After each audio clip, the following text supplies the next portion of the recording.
बहुजन मुक्ती पार्टीच्या समर्थनार्थ राष्ट्रीय परिवर्तन यात्रा सभा शनिवारी कृषी उत्पन्न बाजार समिती अचलपूरच्या सभागृहात पार पडली असून यावेळी राष्ट्रीय संयोजक वामन मेश्राम यांनी विविध ज्वलंत मुद्दे उपस्थित करून 3.5% असलेले लोक बहुजन, ओबीसी, एससी, एसटी आणि अल्पसंख्याक यांच्यावर कसे राज करत आहेत हे सांगितले। या परिस्थितीला बदलण्यासाठी सर्वांनी एकत्र येऊन संघटन तयार करून आपल्या न्याय व हक्क आणि अधिकार मिळविण्यासाठी संघटित शक्तीचा उपयोग करा असे उपस्थितांना सांगितले। यावेळी विचारपीठावर उद्घाटक नंदेश अंबाळकर, प्रमुख उपस्थित श्रीकांत होवाळ, अंजली जवंजाळ, निलिमा मुळे, संतोष कौतिककर, बाबा मोहोळ, राहुल कडू, गौरव किटुकले, राजेश हिवराळे, निलेश पारवे आदी मान्यवर उपस्थित होते। या परिवर्तन यात्रेत असंख्य लोकांनी हजेरी लावली। राष्ट्रीय परिवर्तन मोर्चाच्या माध्यमातून बहुजन मुक्ती पार्टीच्या समर्थनार्थ विधानसभा न्याय ही परिवर्तन यात्रा काढण्यात आलेली आहे। महाराष्ट्रामध्ये जी सध्या विधानसभा चालू आहे तिचा कार्यकाळ डिसेंबरमध्ये संपतो, म्हणून डिसेंबरच्या आत विधानसभेच्या निवडणुका होणे जरूर आहे, आवश्यक आहे, कॉन्स्टिट्यूशनली बंधनकारक आहे, म्हणून त्या निवडणुका होणार आहे।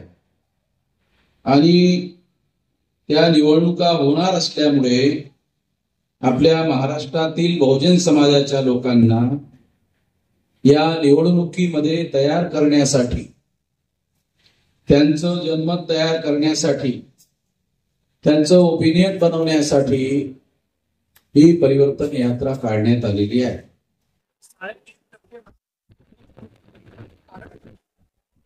3.5% ही संख्या ऑब्जेक्टिव्हली संख्या आहे, मग ती संख्या असल्यामुळे आपण त्या संबंधामध्ये बोलतो। पहिला मुद्दा। दुसरा मुद्दा, शोषक वर्गाच्या विरोधामध्ये जगामध्ये आंदोलन होत राहतात। जसं कम्युनिस्ट लोक उद्योगपतींना शोषक म्हणतात आणि मग त्या उद्योगपतींचे नाव आणि ते घेऊन ते बोलत राहतात। मग का असं बोलतात? त्यांच्याबद्दल लोकांना जागृत करतात आणि आपल्याला समर्थन मिळवतात। आमचं काय म्हणणं आहे? वर्णव्यवस्था, जाती व्यवस्था, अस्पृश्यता, आदिवासींचं सेग्रिगेशन, महिलांची दास्ता आणि शूद्रत्व ओबीसींवर थोपवण्यात आलेलं आहे, ही व्यवस्था ब्राह्मणांनी निर्माण केली। एकाही ब्राह्मणांनी या विरोधामध्ये आजपर्यंत कागदावर ठराव सुद्धा पास केला नाही। आमचं म्हणणं हे आहे, म्हणजे जनतेचं म्हणणं हे आहे का तुमची जे यात्रा चालू आहे परिवर्तन यात्रा, यामध्ये तुम्ही आगामी येणाऱ्या निवडणुकामध्ये आपले किती आमदार उभे करा? काही लोकांनी आमच्या समोर तिसऱ्या मोर्चाचं नेतृत्व मी करावं असा प्रस्ताव ठेवलेला आहे। त्या संबंधातल्या चर्चा चालू आहे, त्याचे निर्णय आणखी झालेले नाही, ती प्रायमरी चर्चा आहे। त्यामुळे आता त्या संबंधामध्ये कुठलीही घोषणा करता येणार नाही, पण येत्या 8-15 दिवसामध्ये सेंट्रल लेवलवर, स्टेट लेवलवर प्रेस कॉन्फरन्स घेऊन आम्ही घोषित करू। अचलपूरमध्ये आपला कोणी उमेदवार राहील का? त्याच्यासाठी चालू हा कार्यक्रम, त्याच्यासाठीच इथं आलो, म्हणजे मतदारांना तयार करण्यासाठी आणि कॅन्डिडेट। तेव्हा काही लोक भेटलेत। तुम्हाला वाटते उभं राहासाठी, तुम्हाला वाटते आपले आमदार निवडून येतील? आमचे 85% मतं आहेत, 32, 33, 34, 35% लोक निवडून येतात। मग आमचे लोक जर तयार केले गेले तर निवडून यायला काय अडचण आहे. सुरुवातीला उत्तर प्रदेशामध्ये असंच झालं होतं. म्हणजे काही मतं पडत नव्हते, परंतु एक वेळ अशी आली की बहुसंख्य मतं मिळाली आणि बहुसंख्य आमदारांच्या आधारावर इंडिपेंडंट सरकार कांशीरामजींनी बनवलं. म्हणजे ऐतिहासिक गोष्ट आहे, काल्पनिक गोष्ट नाही आहे. म्हणजे होऊ शकतं. आंबेडकरवादी कुठून सुरू करतात? होऊच शकत नाही. कांशीरामजी काय म्हणतात? होऊ शकतं. होऊ शकतं असा विचार केल्याने होते. होऊ शकत नाही मग तो माणूस प्रयत्नच करत नाही. प्रयत्न नाही तर काय होणार आहे? प्रयत्न केल्याने होईल ना. बरोबर आहे. आपल्याला काय वाटते कशाबद्दल? ज्या परिवर्तन यात्रा आपण पाळत आहे हा, त्यामध्ये आपल्यासोबत लोक जोडतील. या हॉलमध्ये लोकांना बसायला जागा मिळाली नाही अशी तक्रार माझ्यापर्यंत स्टेजपर्यंत आली. मला फार आनंद झाला. भाजपा आणि काँग्रेस जेवढी व्यवस्था केली ती अपुरी पडली. एवढं समर्थन मिळालं आणि तो सर्व भरला होता बाहेरचा भाग. तिथं पण मी व्यवस्था केली त्यांच्यापर्यंत आवाज पोहोचवा. भाजपा आणि काँग्रेस हे दिग्गज पक्ष असताना, त्यांच्याजवळ एवढी मोठी यंत्रणा असताना आपण यावर विजय मिळू शकते काय? त्यांच्याजवळ काळा पैसा आहे, आमच्या मतांची संख्या आहे. ओके. आपण बघितलं आता मेश्राम साहेबांनी आम्हाला जे मत बद्दल सांगितलेलं आहे त्यामधलं त्यांचा पुष्कळसा आत्मविश्वास वाढलेला आहे. या देशामध्ये आम्ही सर्व लोक असं म्हणतो, खास करून SC ST OBC माहितीचे लोक असं म्हणतो की ही घटना जी आहे ही घटना आमच्या समर्थनामध्ये आहे. वस्तुस्थिती आहे. जर आपण भारताच्या इतिहासाचा अभ्यास केला तर आपल्या असं लक्षात येईल जे ब्राह्मणांनी लिहिलेले धर्मग्रंथ आहेत त्या धर्मग्रंथांनी SC ST OBCच्या लोकांना अधिकारापासून वंचित करण्याचं कार्य केलेलं आहे. याचे दस्तावेजी प्रमाण हे ब्राह्मणांनी लिहिलेले धर्मग्रंथ आहेत. याचा जर आपण बारकाव्यानं अभ्यास केला तर 26 जानेवारी 1950 जी घटना लागू करण्यात आली त्या घटनेमध्ये जुना संदर्भ लक्षात घेता आम्हा सर्व लोकांचे अधिकार संहिताबद्ध करण्यात आलेले आहेत, लिखित करण्यात आलेले आहेत. आणि भारतीय घटनेने अशी घोषणा केलेली आहे की इक्वेलिटी बिफोर लॉ, कायद्यासमोर सर्व नागरिक हे समान मानले जातील आणि समान केवळ मानलेच जाणार नाही तर त्यांच्या बरोबर तसा व्यवहार सुद्धा केला जाईल, हे इन्शुअर केलं जाईल, हे खात्री केली जाईल. अशा प्रकारची गॅरंटी भारतीय घटनेने भारतीय नागरिकांना बाबासाहेब आंबेडकरांच्या नेतृत्वाखाली जी घटना लिहिण्यात आली त्या घटनेने दिली. म्हणजे 2000 वर्षामध्ये आमचे जे अधिकार संहिताबद्ध नव्हते किंवा संहिता आमच्या विरोधात होत्या, आता ते संहिताबद्ध झालेले आहेत. आमचे अधिकार आता ते संहिताबद्ध झालेले आहेत. केवळ एवढ्याच कारणावरून ते आपल्याला मिळणार नाही. म्हणजे ते भारतीय घटनेमध्ये लिहिलेले आहेत म्हणून मिळणार नाही. कारण भारतीय घटना कोणत्याही नागरिकाला त्याच्या घरी येऊन त्याला अधिकार देत नाही, देऊ शकत नाही. लोकशाही म्हणजे काय तर लोकांनी चळवळ उभी करायची, लोकांनी संघटन बांधायचं आणि त्या संघटनेच्या बळावर घटनेने जे दिलेले हक्क आहेत, अधिकार आहेत ते लागू करण्याचं काम संघटनेच्या माध्यमातून करावं लागतं. म्हणजे आपोआप भारतीय घटनेमध्ये लिहिलेले अधिकार आपल्याला मिळत नाही. केवळ घटनेमध्ये लिहिलेले आहेत म्हणून मिळत नाही. लिहिलेले अधिकार मिळवण्यासाठी संघटित प्रयत्न करावे लागतात. आणि मग संघटित प्रयत्न करण्यासाठी आपल्याला संघटित शक्तीचा निर्माण करावा लागतो. संघटित शक्ती निर्माण करावी लागते. तुम्हाला आश्चर्य वाटेल, माझं वय 18 वर्ष 4 महिन्याचं होतं तेव्हापासून मी हे काम करतो. आता माझं वय 67 वर्षाचं चालू आहे. 18 आणि 67 49 वर्ष चालू आहे. हे काम मी करत आहे. हे कार्य करण्यासाठी आपल्याजवळ संघटित शक्ती असायला पाहिजे. म्हणून 32 राज्यामध्ये 625 जिल्ह्यामध्ये आम्ही हे एवढं मोठं संघटन निर्माण केलंय. 769 जिल्हे आहेत. त्यापैकी 500 जिल्ह्यात मी फिजिकली जाऊन मिटिंगा घेतल्या. त्यावरून तुम्हाला आम्ही कष्ट जे उपसलेत संघटन बनवण्यासाठी त्याची कल्पना येईल. आणि म्हणून 36 राज्यापैकी 32 राज्यामध्ये आणि 625 जिल्ह्यामध्ये आमचं संघटन पसरलेलं आहे.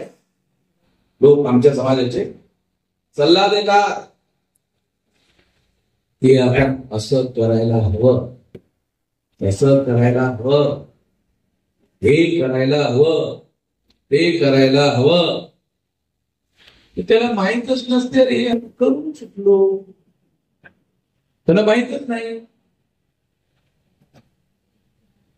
तेव्हा इतका दीर्घ काळ लावून एवढं मोठं संघटन निर्माण केले. आणि या दीर्घ काळाच्या प्रयत्नातून जी संघटित शक्ती निर्माण झाली, त्या संघटित शक्तीचा येत्या विधानसभेच्या निवडणुकीमध्ये आपल्याला उपयोग आणि प्रयोग करायचा आहे. परिवर्तन करण्यासाठी करायचा आहे. हा जो काँग्रेस पक्ष आहे ज्याची स्थापना 1885 ला झाली, ती कोणी केली? चटर्जी, मुखर्जी, बॅनर्जी, गोखले, तिलक, आगरकर या ब्राह्मणांनी केली. यांची संख्या किती आहे भारतामध्ये? 3.5%. 3.5% मताच्या आधारावर जर निवडणुका जिंकायच्या असतील तर ग्रामपंचायतीमध्ये एक पंच सुद्धा निवडून आणता येऊ शकत नाही. ग्रामपंचायतीमध्ये जर तुमची मतं 3.5% आहे तर 3.5% मतं असणाऱ्या या ब्राह्मणांना एक ग्रामपंचायतीचा सदस्य निवडून आणता येऊ शकत नाही. ग्रामपंचायतीचा सरपंच कसा बनवणार? ते सरपंच बनवू शकत नाही. जे गावाचा सरपंच बनवू शकत नाही ते देशाचा प्रधानमंत्री बनवत आहे. शेड्यूल कास्ट आणि शेड्यूल ट्राईबच्या लोकांना बाबासाहेब आंबेडकरांनी इंग्रजांबरोबर लढाई लढून सेपरेट इलेक्टोरेटचा अधिकार मिळवला. सेपरेट इलेक्टोरेट म्हणजे अनुसूचित जातींची मतं आणि अनुसूचित जातीचा कॅन्डिडेट. अनुसूचित जातीच्या कॅन्डिडेटला ब्राह्मणांना मतच करण्याचा अधिकार राहणार नाही. मग तो हरवू शकणार नाही, जिंकू शकणार.